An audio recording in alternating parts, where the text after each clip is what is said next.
آج آپ کابینہ کے اس اجلاس میں تھے جس میں ٹی او آرز سیٹ کیے گئے. اب یہ ٹی او آرز میں آپ لوگوں نے کہا ہے کہ جو کمیشن ہے یہ اس بات کا تعین کرے گا کہ جو الزامات لگائے گئے ہیں وہ درست ہیں یا نہیں,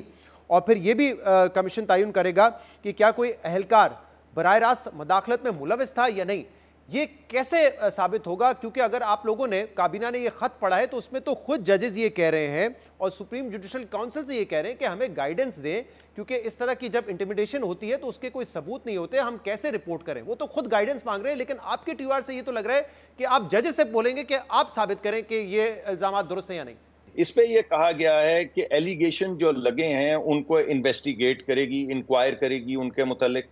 دوسرا کہا گیا ہے فکس کرے گی رسپانسبلٹی, یعنی وہاں سے ججز کی طرف سے کیا فرمائش آئی ہے کہ رسپانسبلٹی اس کو فکس کیا جائے, اس کو روکا جائے. تو کہا گیا کہ اس کو روکا جانے کے لیے انفرادی طور پہ فکس کی جائے گی رسپانسبلٹی کہ اگر ایسا ہوا ہے اور اس کے ثبوت موجود ہیں تو ان لوگوں کو رسپانسبل ہولڈ کیا جائے. یہاں پہ نہیں ٹی او آرز رکتے. اس کے بعد ٹی او آرز کہتے ہیں کہ اس کے بعد ان کے ساتھ کیا ہونا چاہیے اس کے متعلق ریکمنڈیشنز دیں.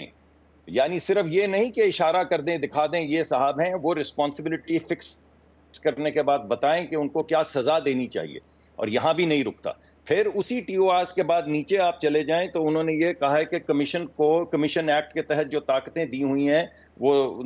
10 نمبر جو اس کا آرٹیکل یا جو بھی ہوتا ہے جس کو additional powers of the commission ہے, اس میں کہا گیا کہ وہ کرمنل اپروپریشن بھی کر سکتے ہیں. کرمنل اپروپریشن ہوتی ہے تو ظاہر سی بات ہے اونس کس پہ ہوگا اس کا پھر؟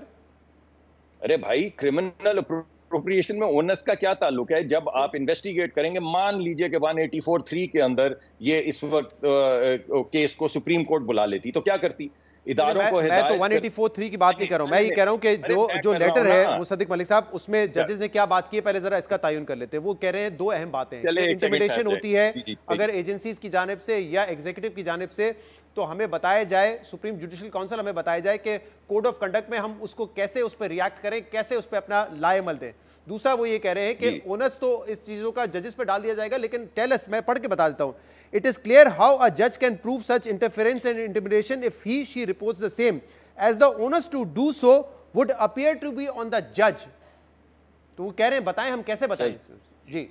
دیکھیے, جب بھی اگر یہ سپریم کورٹ بھی 184(3) میں انویسٹیگیٹ کر رہا ہوتا تو کیا کرتا؟ اداروں کو فوری طور پہ وہ انسٹرکٹ کرتا, جو طاقت اس کمیشن کے پاس ہے, کہ وہ شخص جس نے اس وقت وہ بلب لگائے تھے یا ان بلبز جن میں سے وہ کہا جا رہا ہے کہ کیمرے نکلے تھے, وہ پتہ کیا جائے کہ وہ ٹھیکیدار کون ہے. اس ٹھیکیدار کو بلایا جائے, اس ٹھیکیدار سے پوچھا جائے, اس ٹھیکیدار سے کہا جائے کہ تمہیں یہ کس نے کیمرے دیے تھے لگانے کے لیے. ایک نہیں, غالباً 2 جج صاحبان نے کہا ہے کہ کمروں میں یا دروازہ گیٹ کے اوپر کیمرے لگے ہوئے تھے اور سم کارڈ لگے ہوئے تھے, تو کسی نے لگائے تھے نا, ایک خاص وقت میں لگائے تھے. تو جب کسی ادارے کو یہ انسٹرکشن دی جائے گی کہ آپ جا کے پتہ کریں تو اونس تو اس ٹھیکیدار پہ ہے. وہ تو ججز صرف رہنمائی فرمائیں گے کہ وہ ٹائم فریم کیا تھا جس میں یہ کیمرے لگائے گئے تھے, یا اگر کسی کو کسی کا فون آیا ہے تو وہ کن تواریخ میں فون آیا تھا, تاکہ اس کو انویسٹیگیٹ کر کے وہ شخص جس نے فون کر کے انٹیمیڈیٹ کرنے کی کوشش کی, یا جس طرح وہ آپ کے صدیقی صاحب ہیں جو ٹی وی پر روز آ کے نام لے کر بتا رہے ہیں کہ فلاں فلاں شخص فلاں فلاں دن میرے گھر آیا اور گھر آ کے اس نے مجھے ABCD یہ کہا, اور یہ بھی کہا کہ اگر تم یہ نہیں کرو گے تو DEEF کانسیکوینسز ہوں گے. تو جب یہ ساری چیزیں صدیقی صاحب اکیلے جو جہاد کرنے نکلے ہوئے ہیں وہ سامنے لے کر آ رہے ہیں, تو جو پوری سرکار کے ادارے کمیشن کے ماتحت کر دیے جائیں گے, اور وہ اس ٹھیکیدار سے پوچھیں گے, اس لائٹ لگانے والے سے پوچھیں گے, جس جو شخص آیا تھا اس سے پوچھیں گے, جس موٹر گاڑی پہ آیا تھا اس کا پتہ لگائیں گے. اور یہ ساری تحقیقات, چاہے یہ بات تو صحیح ہے, چاہے حاضر سروس ہو یا ریٹائرڈ جج ہو یا 184(3) ہو, جو تحقیقات ہوگی وہ تو پھر ایگزیکٹو کے ماتحت جو ادارے ہیں وہی کریں گے. نہیں, اس میں یہ کہا گیا ہے کہ ادارے جو ہیں ان کو اس کمیشن کی حد تک تمام طاقتیں کمیشن کو دے دی گئی ہیں, یعنی رپورٹنگ لائن ان کی جو ہے وہ کمیشن کے ساتھ ہوگی. کمیشن ان کو ہدایت کرے گا, انسٹرکٹ کرے گا کہ آپ کو یہ کام کرنے ہیں, وہ کام کر کے واپس آئیں گے. پرماننٹلی وہ ایگزیکٹو کے ماتحت ہی ہوتے ہیں نا. وہ اس وقت obviously جو کہے گا انکوائری کمیشن ان کے احکامات کو مانیں گے, لیکن وہ ایگزیکٹو کے انڈر ہی فال کرتے ہیں نا. تو ایکٹ پڑھ لیں جس میں واضح طور پہ کہا گیا ہے کہ اس کمیشن کی حد تک آپ کی رپورٹنگ لائن کمیشن کے ہیڈز تک ہے, اور کنٹیمپٹ لگنے کی بھی طاقت دی ہوئی ہے. یعنی اگر کوئی شخص اپنا کام نہیں کرتا اگر کوئی شخص کمپلائی نہیں کرتا تو اس کے اوپر کنٹیمپٹ ہائی کورٹ کی پاورز دی گئی ہیں کمیشن کو کہ ہائی کورٹ کی جس طرح کنٹیمپٹ ہوتی ہے. یہ جو 6 ججز ہیں ان کو پیش ہونا پڑے گا اس انکوائری کمیشن کے سامنے؟ جی میرے خیال میں یہ تو مجھے نہیں معلوم، کیونکہ یہ تو کمشنر، کیونکہ چیف جسٹس صاحب ہیں ایکس، ان کو ایگزیکٹلی پتا ہے کہ کیا روایات ہیں، کس طرح احترام کا کیا تعلق ہوتا ہے ججز کے ساتھ، ججز کو کیسے اپروچ کیا جاتا ہے. اس بات پہ غور نہیں ہوا کہ اگر کمیشن جو ہے وہ سرونگ ججز کا ہوتا، سپریم کورٹ کے ججز کا ہوتا، تو وہاں پہ اگر ایک ہائی کورٹ کے جج پیش ہوتے تو کیا معاملہ ہوتا؟ اب ایک ریٹائرڈ جج کے سامنے پیش ہو رہے ہیں تو وہاں پہ کیا معاملہ ہوگا؟ اس بات پہ غور کیا گیا؟ پہلی بات تو یہ ہے کمیشن اس بات کا تعین کرے گا. سرکار اگر کرے گی تو آپ پھر سرکار کو کہیں گے کہ آپ امبیرس کرنے لگے ہیں ججز کو. آپ نے آج یہ کہا ہے کہ جج پیش ہوں، آپ کے سوال کے اندر ہی جواب تھا. آپ نے میرے سے سوال پوچھا کیا یہ جج پیش ہوں گے؟ ارے بھائی ہماری کیا مجال. سپریم کورٹ کے ریٹائرڈ چیف جسٹس فیصلہ کریں گے کہ احترام کے رشتے کو ملحوظ خاطر رکھتے ہوئے وہ کیسے اپروچ کریں گے ججز کو، کیسے انفارمیشن لیں گے، اور پھر کس کس ادارے کو کیا انسٹرکٹ کریں گے تاکہ ان لوگوں کو جن نے اگر ایسا کیا ہے، اگر کوئی پروف ہے تو ان کو کٹہرے میں لایا جائے. یعنی ہائی کورٹ کی پاورز بھی کمیشن کو دی گئیں، کرمنل کورٹ کی پاورز بھی کمیشن کو دی گئیں، تمام اداروں کی ڈائریکٹ رپورٹنگ لائن بھی کمیشن کے حوالے کی گئیں. ارے بھائی اور کیا کر سکتے ہیں بتائیے؟ اب آپ کے ذہن میں کچھ ہے تو بتائیں. جی میرے ذہن میں تو سوال بہت سارے ہیں. میں تو یہ پوچھنا چاہ رہا ہوں کہ لا منسٹر نے کہا تھا کہ اس کے پیچھے سیاسی کردار ہے پی ٹی آئی کا، کیا اس پر بھی بات ہوئی آج کمیشن میں کہ اس سارے معاملے میں؟ نہیں کوئی ایسی بات نہیں ہوئی. جب آپ لوگوں نے کہا انکوائری کمیشن بنائیں گے اس وقت بھی ایک تنقید یہ سامنے آئی، تحریک انصاف تو کر رہی تھی اور بعض لیگل ایکسپرٹس بھی یہ کہہ رہے تھے کہ بہتر ہوتا کہ 184(3) کے تحت سپریم کورٹ خود یہ معاملے کو لیتا، لیکن آپ لوگوں نے کہا کہ سپریم کورٹ کے فل کورٹ نے ہی یہ پرپوز کیا تھا کہ انکوائری کمیشن بنایا جائے. اور ایک تنقید یہ بھی ہوئی کہ پھر حاضر سروس ججز کی کمیشن بنا دیا جاتا ہے، سابق ریٹائرڈ جج کے سربراہی میں کیوں کمیشن بنایا جا رہا ہے. لیکن آپ لوگوں نے پھر بھی کہا تھا کہ جو نام ہوگا وہ بالکل صاف و شفاف ہوگا، باکردار شخصیت ہوگی، کوئی متنازع نام نہیں ہوگا. اور آج پہ جب تصدق جیلانی صاحب کا نام آئے تو یہ تو وہ نام ہے جس کو ماضی میں عمران خان اور پی ٹی آئی جانبدار کہتے رہے ہیں، اور آج بھی ایک کیمپین چل رہی ہے کہ ان کے بیٹے کی وابستگی ہے یا ان کا بیٹا جو ہے وہ کس طرح کرٹیسائز کرتا رہے، اس حوالے سے مہم چل رہی ہے. دیکھیے میں تو آپ کے سامنے 3-4 نکات رکھوں گا. پہلی بات تو یہ ہے جو خط لکھا گیا تھا ہائی کورٹ کے معزز جج صاحبان کی طرف سے، وہ سرکار کو تو لکھا نہیں گیا تھا، وہ لکھا گیا تھا سپریم کورٹ کو. سپریم کورٹ نے فل بینچ یعنی سپریم کورٹ کے جتنے بھی ججز ہیں ان سب کو بلایا اور ان سے مشاورت کی، اور یہ فیصلہ سرکار کا نہیں، حکومت کا نہیں، یہ فیصلہ سپریم کورٹ کا تھا کہ ایک کمیشن تشکیل دیا جائے اور اس کے لیے ہدایت کی جائے حکومت کو یا مشورہ دیا جائے حکومت کو کہ وہ فوری طور پہ ایک کمیشن کی تشکیل کر دیں. اب جہاں تک تو یہ سوال آپ نے پہلا اٹھایا ہے کہ کیا سپریم کورٹ کو 184(3) کے تحت اس کی خود انکوائری کرنی چاہیے تھی یا کمیشن بنانے کا حکومت کو کہنا چاہیے تھا، یہ سوال تو آپ کو سپریم کورٹ سے پوچھنا ہوگا، کیونکہ اس پہ تو ہمارا اختیار نہیں ہے کہ وہ سو موٹو یا 184(3) کے تحت کون سے کیسز کو خود سننے کا فیصلہ کریں.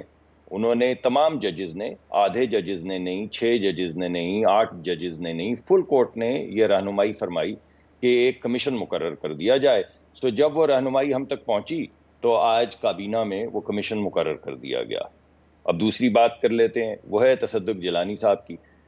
پی ٹی آئی کا اگر آپ تذکرہ گھڑی بھر کو نہ کریں، ویسے تو میں یہ نہیں کہوں گا کہ نہ کریں کیونکہ وہ ایک بڑی پارٹی ہے، ان کا تذکرہ کرنا بہت ضروری ہے،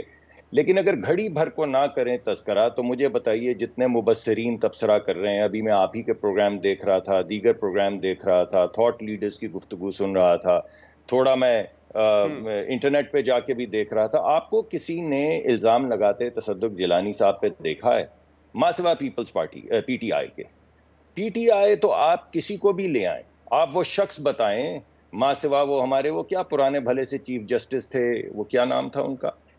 نام بھولتا ہوں بھائی، افتخار چودھری صاحب یا نہیں صاحب حالیہ یہ ثاقب نثار صاحب، جی ثاقب نثار صاحب کے علاوہ وہ شاید کسی بھی شخص پہ راضی نہ ہوں، اور ان کو صرف ایک آنریبل جج نظر آتے ہیں پورے پاکستان میں سپریم کورٹ کے، وہ ہیں ثاقب نثار صاحب. تو اگر ثاقب نثار صاحب کو مقرر کرنا ہے تو سپریم کورٹ کر دے. ورنہ ثاقب نثار صاحب سے کون زیادہ کنٹروورشل آدمی ہے، جس طرح کے فیصلے انہوں نے کیے، جس طرح انہوں نے لوگوں کی تذلیل فرمائی. اس وجہ سے ایک نان کنٹروورشل جج جو ہیں ان کو مقرر کیا گیا ہے، جن کے اوپر ماسوا پی ٹی آئی کے کوئی معترض نہیں. آپ کے لیے بھی اور اپنے ویورز کے لیے بھی ذرا تھوڑا سا ایک تاریخ بتا دوں، کیونکہ جب دھرنا تھا اور آپ کو یاد ہوگا جاوید ہاشمی صاحب جو ہے پاکستان تحریک انصاف چھوڑ کے چلے گئے تھے، تو اس وقت جاوید ہاشمی صاحب نے یہ کہا تھا کہ عمران خان نے ان کو بتایا کہ اس وقت جو ہے تصدق جیلانی صاحب چیف جسٹس ہیں، لیکن جب وہ ریٹائر ہو جائیں گے اگلے جج آئیں گے تو وہ پارلیمنٹ کو تحلیل کر دیں گے، یہ انہوں نے کہا تھا. اور اس کے بعد دھرنے کے آخر میں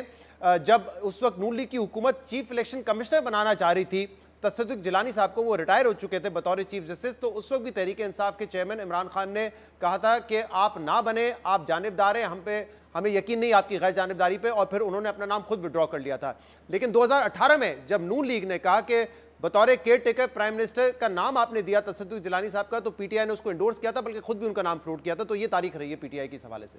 جی میں تو بار بار آپ کو یہی کہہ رہا ہوں کہ آپ سوائے وہ ایک صاحب ثاقب نثار صاحب کے علاوہ کسی کا نام دے کر دیکھ لیں، اگر اس کو وہ ردی نہ کر دیں. یعنی کہ اپنے جو الیکشن کمشنر تھے جسٹس، بھلا سا نام ان کا بھی بھول رہا ہوں، یہ روزے کی وجہ سے آج سارے نام ہی بھولتے جا رہے ہیں. وہ جو ان کے election commissioner P T I کے خود تھے، ماضی کو چھوڑیں، لیکن اس وقت تو جو خط سامنے آیا ہے ڈاکٹر مصدق ملک صاحب، اس میں جن کیسز کا حوالہ دیا گیا ہے ان کیسز کا تعلق عمران خان سے ہی ہے. تو یہاں پہ تو وہ اپنے آپ کو ایک پارٹی سمجھیں گے کہ اس وقت اگر ججز پہ دباؤ ہے، مداخلت ہے ایگزیکٹو کی، تو وہ ان کے کیسز سے ریلیٹڈ ہے، تو اس لیے وہ پارٹی بنیں گے، وہ اپنی رائے تو دیں گے نا اس پر. شہزاد اقبال صاحب، پہلی بات تو میں ان کو رائے دینے سے روک نہیں رہا، میں تو صرف یہ کہہ رہا ہوں کہ آپ پورے پاکستان کے مبصرین اور وہ لوگ جو ججز ہیں، آپ ایسا کیجئے ابھی پروگرام میں آن لائن لے لیں 3-4-5 ریٹائرڈ سپریم کورٹ کے ججز کو اور ان سے پوچھ لیں تصدق جیلانی صاحب کے متعلق ان کا کیا خیال ہے. یا ابھی تھوڑی دیر پہلے جو رائے تصدق حسین جیلانی صاحب کے متعلق آپ کے چینل پہ پیش کی جا رہی تھی، وہ کلپ چلا دیں، یا باقی دیگر کوئی بھی چینل اٹھا کے آپ وہ کلپس چلا لیں اور مجھے بتائیں کہ ماسوا پی ٹی آئی کے کون ان پہ تنقید کر رہا ہے. اب پی ٹی آئی کے حوالے سے میں یہ کہوں گا کہ ماسوائے ثاقب نثار صاحب کے اور کھوسا صاحب کے وہ شاید ہر شخص کے اوپر تنقید کریں گے.